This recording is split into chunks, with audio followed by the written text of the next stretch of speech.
2035 अक्टूबर कत्ल हुआ था, आज तक उसकी भी इंक्वायरी नहीं हुई है।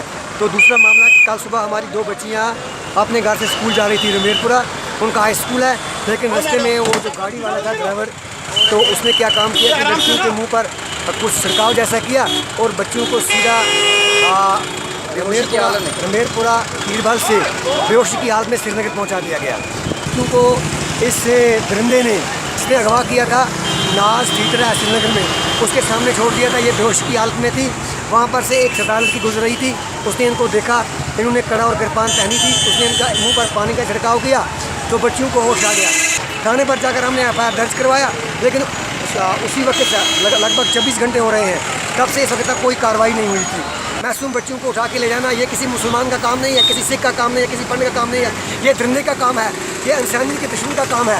हमारी फिर यहाँ 10 बजे धरना होगा, अगर ऐसा नहीं हुआ तो हम लगातार धरने पर बैठेंगे, कई रोज बैठेंगे और हम हिंदुस्तान को नहीं पूरी दुनिया को हिला कर देंगे बस।